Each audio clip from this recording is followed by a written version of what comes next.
Bab 554. Kamu boleh meragukanku, tapi jangan pertanyakan guruku. Devan pun menyusun rencananya.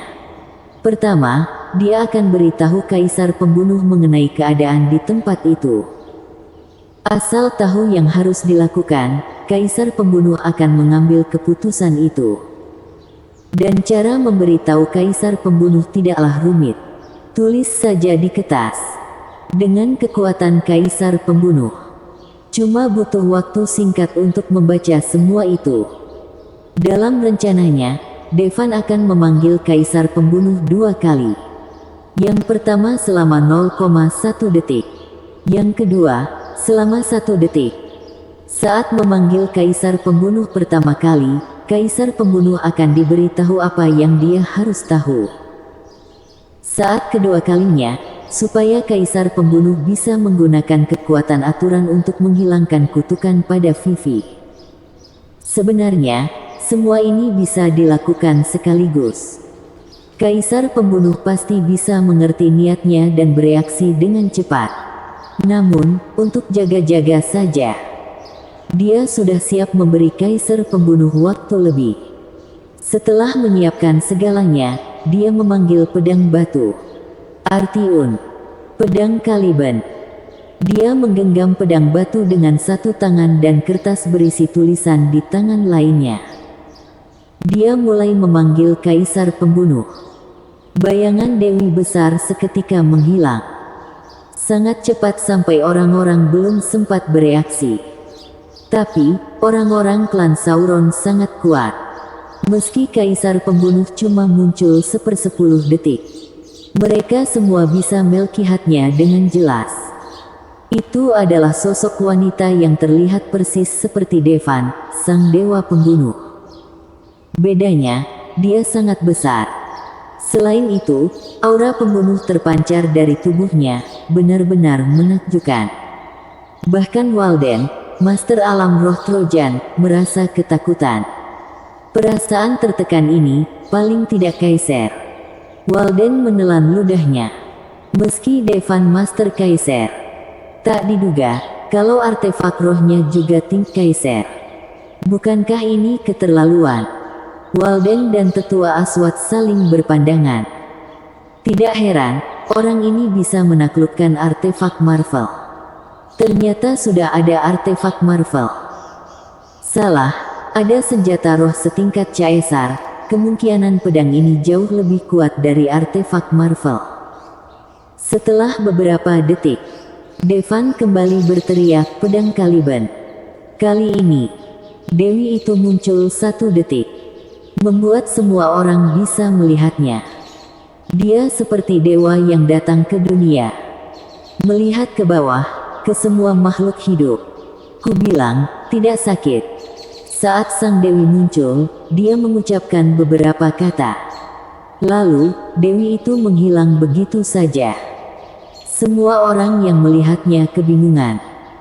Meski waktu Dewi ini muncul, tekanannya terasa sangat mengerikan. Tapi, apa kata-katanya itu bisa menyembuhkan Putri Imperium? Mereka sebagai murid-murid klan Sauron, meski tidak sebanding dengan Master Alam Surga, tapi mereka bisa dibilang cukup berpengalaman. Ini pertama kalinya mereka melihat teknik penyembuhan seperti ini tidak pernah terjadi sebelumnya. 1 kalimat bisa menyembuhkan penyakit membandel yang telah menjangkiti klan Sauron selama bertahun-tahun. Ini leih dari dewa. Ini apa sudah berakhir? Walden kembali menelan ludahnya dan bertanya pada Devan. Iya, angguk Devan. Devan menyadarinya tadi, ada 2 kekuatan di tubuh Vivi. Yang pertama, kekuatan aturan, untuk membatasi latihannya. Di bawah pengaruh kekuatan aturan itu, dia terus memadatkan cakra dalam tubuhnya. Cakra itu juga akan hilang dengan sangat cepat. Dia adalah isolator yang muncul dari energi. Bahkan Walden dan tetua Aswad memberikan kekuatan ilahi mereka. Kekuatan ilahi yang kuat pada tingkat Trojan sejati, tidak bisa tinggal lama di tubuhnya. Kalau tidak seperti ini, Meski Vivi tidak punya ginjal, dia masih diberi tenaga dari kekuatan ilahi dua Master Trojan. Sangat mungkin dia untuk bertahan hidup selamanya. Kekuatan aturan kedua, itu untuk mempercepat penuaan ginjalnya. Ginjal sehat cuma bisa bertahan selama 3 tahun, setelah itu akan mati. Meski kekuatan aturan cuma digunakan sekali oleh Kaisar Pembunuh tadi, tapi dengan kekuatan Kaisar Pembunuh Yun, kekuatan aturan buruk di tubuh Vivi bisa langsung hilang. Lagi pula, Maxi kekuatan aturan sangat menakutkan, tapi punya kelebihan dan kelemahan. Dihadapkan dengan kekuatan aturan yang lebih kuat, kekuatan aturan yang lebih lemah bukan apa-apa. Itu bisa dihilangkan dengan mudah. Setelah dihentikan perkataan Devan, Walden tidak berkata apa-apa lagi. Lagi pula, cuma ini harapannya. Lalu, Walden bersiap untuk mengambil ginjal Vivi ke tubuh Vivi lagi. Tapi Devan menghentikannya. Tuan Amor, Walden agak bingung. Dia sudah tidak membutuhkannya, kata Devan dengan tenang. Dia sangat tahu tentang kekuatan aturan itu. Yang barusan dikatakan Kaisar Pembunuh tentang tidak sakit. Itu adalah hukum yang harus dipatuhi. Kaisar Pembunuh berkata bahwa Vivi tidak sakit. Itu berarti, semua penyakit di tubuh Vivi akan musnah. Kedua ginjalnya yang hilang, juga akan tumbuh dengan sendirinya. Inilah kekuatan aturan. Benar-benar tak terbayangkan. Saat Kaisar Pembunuh menyelamatkan Devan, dia diberi Fanjun. Dua pilihan. Pilihan pertama, menggunakan kekuatan aturan dan langsung menyembuhkannya. Pilihan kedua, organnya bersatu dengan Kirin. Devan jelas bisa menahan pilihan pertama. Tapi Vivi tetap orang biasa. Dia tidak bisa jadi murid Kaisar Pembunuh. Kalau memilih pilihan kedua, dia bisa mati. Lagi pula, kekuatan Kirin terlalu tinggi. Dia tidak lagi terpengaruh oleh kekuasaan aturan. Bisa tidaknya dipakai, semua tergantung nasib Devan. Tapi kalau berhasil, Devan akan terlahir kembali. Gen di tubuhnya akan berubah, dan jadi makhluk setengah manusia, setengah dewa. Potensinya akan jadi sangat besar. Devan saat itu dipenuhi dengan kebencian pada Nikita. Balas dendamnya pada Nikita lebih penting dari nyawanya. Jadi, tanpa ragu, dia memilih untuk menggabungkan organ Kirin. Kalau dia memilih yang pertama, tidak cuma akan mempengaruhi hidupnya, masa depan Kaisar Pembunuh juga akan terpengaruh. Awalnya, Kaisar Pembunuh sudah hampir hancur di Antares. Tapi Devan melihat harapan akan kebangkitan. Walden masih penasaran tentang kata-kata Devan. Tapi dia lalu melihat Vivi yang mulai bangun. Vivi, bagaimana perasaanmu? Walden langsung bertanya. Aku merasa lebih nyaman dari sebelumnya. Tapi kakek, kenapa kamu tidak mendengarkanku? Kenapa kamu tidak mengembalikan ginjal itu pada kakak? Vivi berkata dengan wajah sedih. Devan memaafkan kami, dialah yang menyembuhkanmu, benar-benar menyembuhkanmu. Setelah ini, kamu tidak membutuhkan ginjal lagi, kata Walden sambil mengelus kepala Vivi dengan penuh kasih. Kekuatan ilahi melonjak ke dalam tubuh Vivi. Vivi langsung merasakannya. Di tubuh Vivi, sudah ada 2 ginjal. Dan ginjal yang sangat sehat. Ini luar biasa. Sebuah sosok merah keluar, lalu mengatakan sebuah kalimat. Benar-benar punya kekuatan seperti itu. Dan dia masih bisa merasakannya. Setelah kekuatan ilahinya memasuki tubuh Vivi, rasanya tidak lagi seperti dulu yang hilang dengan cepat. Tuan Amor, apa Vivi baik-baik saja? Sampai saat ini, Walden sulit percaya. Kamu boleh meragukanku, tapi jangan pertanyakan guruku, ucap Devan dengan tenang. Bersambung.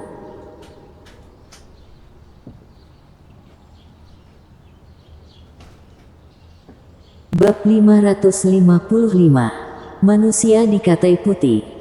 Walden seketika berlutut di depan Devan. Terima kasih Tuan Amort atas kebaikanmu. Aku tidak memiliki apapun untuk membalasmu. Mulai kini semua masalah Tuan Amort jadi masalahku pula. Menyaksikan situasi ini, Nikita kembali berlinang air mata pecundang yang dulu dia anggap lemah. Kini, jadi karakter yang mengerikan. Bahkan ketua klan Sauron berlutut di hadapannya. Sayangnya, mereka tidak akan dapat kembali ke waktu seperti masa lampau. Saat memikirkannya, Nikita memuntahkan seteguk darah. Dia langsung terjatuh. Dia terluka parah. Teknik iblis 9 neraka cuma membangkitkannya dari kematian. Bukan berarti lukanya langsung hilang. Kalau terluka, dia masih bisa mati. Dan, ada kemungkinan untuk tidak pernah bangun lagi. Ambil ginjal ini, berikan padanya. Melihat tubuh yang terjatuh tadi, Devan menghela napas. Walden langsung memasukkan ginjal itu ke tubuh Nikita. Walaupun tidak ada yang namanya operasi di Bintang Pusat, namun mereka punya teknik transplantasi sendiri, yaitu memakai kekuatan ilahi secara langsung untuk menggantikan jarum dan benang. Dan, dampaknya berkali-kali lebih baik daripada dijahit biasa. Marci, kalau kamu masih mau jadi pelayanku, menetaplah di klan Sauron. Masalah dengan klan Sauron sudah selesai, dan Devan bersiap untuk pergi.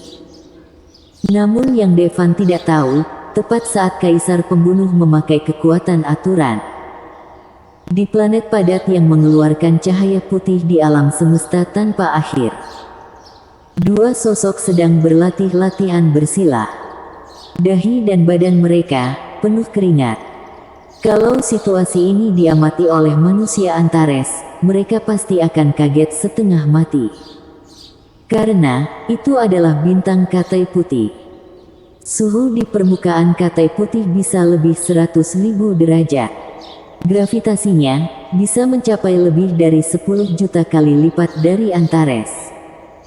Sungguh tak terbayangkan, di bintang yang sangat menyeramkan, ada manusia.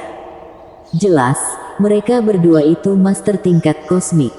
Dan terlebih mereka pasti master tingkat kosmik yang terbaik. Kalau tidak, mereka pasti akan hangus jadi abu akibat suhu bintang Katai Putih yang sangat dahsyat. Atau hancur berkeping-keping akibat gravitasinya sangat menyeramkan. Sesudah itu, salah satunya berdiri. Tidak, gravitasi bintang ini masih tinggi. Aku cuma bisa bertahan tak lebih dari sehari, jawab salah satunya. Yang satu juga berdiri, sepertinya juga tak tahan. Serentak, keduanya terbang menjauhi bintang Katai Putih. Ini kembali menunjukkan jika kekuatan keduanya itu benar-benar menyeramkan. Lepas dari gravitasi menyeramkan, bintang Katai Putih memerlukan energi yang luar biasa besar. Hehe, apa kamu merasakannya? Seketika, salah satu dari mereka menoleh untuk memandang yang lain. Aku merasakannya, jawab yang lain. Apa itu dia? Aku tak benar-benar yakin, namun walau kemungkinannya kecil, kita tak bisa membiarkannya pergi. Aku kan pernah bilang, dia tak akan mati semudah itu. Tapi saat ini kami tak bisa menentukan lokasinya. Tidak masalah, kalau dia memakai kekuatan aturan lagi, kita bisa mengunci posisinya. Bagaimana jika dia sudah pulih? Mustahil, kalau mau memurnikan tubuh roh Trojan yang bisa membawanya, bahkan meski seluruh kehidupan di galaksi telah habis dimakan, itu susah dilakukan. Tak mungkin roh Trojannya bisa pulih secepat itu. Masalah ini harus ditanggapi secara serius. Klan Sauron. Aku mau jadi pelayan Tuan Amort, kata Marci dengan penuh keyakinan. Saat ini, bahkan orang bodoh saja paham siapa yang patut dipilih. Tapi, Tuan, Muerta juga mau jadi pelayanmu, apa kamu bisa menerimanya juga? Marci mendorong Muerta keluar. Aku. Tubuh halus Muerta gemetar.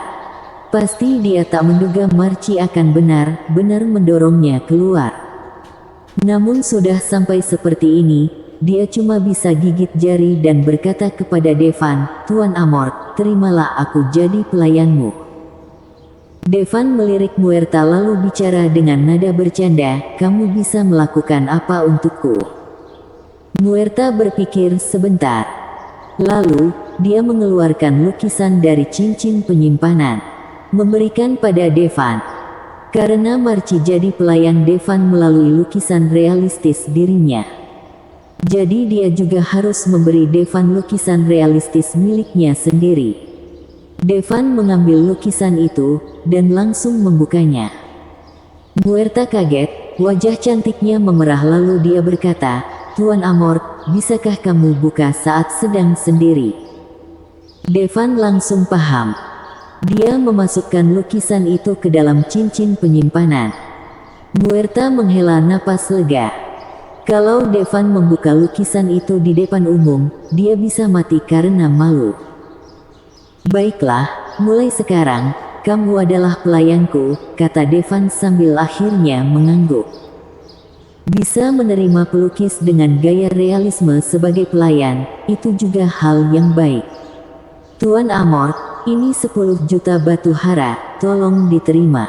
Saat Devan mau pergi, Walden membawa cincin penyimpanan yang sangat besar. Ada 10 juta batu hara di dalamnya, cukup untuk menunjukkan seberapa kuat klan Sauron. Bahkan banyak sekte yang belum pernah melihat batu hara sebanyak itu. Walden langsung memberikannya pada Devan. Devan dengan senang hati menerimanya. Tidak mau jadi sia-sia.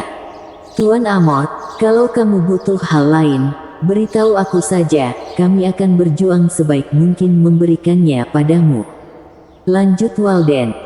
Devan sejenak berpikir, dia mengeluarkan sesuatu dari cincin penyimpanan, lalu mengatakan, "Kamu punya ini."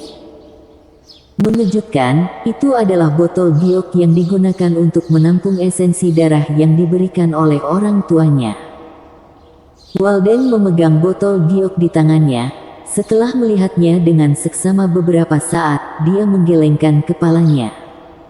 Berkata, "Tidak." Devan cukup kecewa. Sebelumnya di klan Chean, dia mendapat 3 tetes darah. Sayangnya, cuma darah dari Nica yang dari botol giok. Dan darah yang dibagikan oleh Hestia dan Nelisa, tak satu pun dari botol giok. Dan saat dia tanya pada mereka, mereka bilang darah itu bukan dari botol giok. Untungnya, Devan yang bisa memurnikan darah. Meski tal ada di dalam botol giok, juga tak akan bisa dimurnikan oleh orang lain.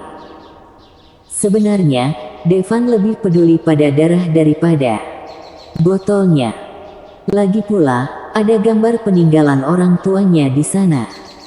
Jelas sekali, orang tuanya juga bukan orang biasa. Dia benar-benar ingin tahu mengenai kabar orang tuanya.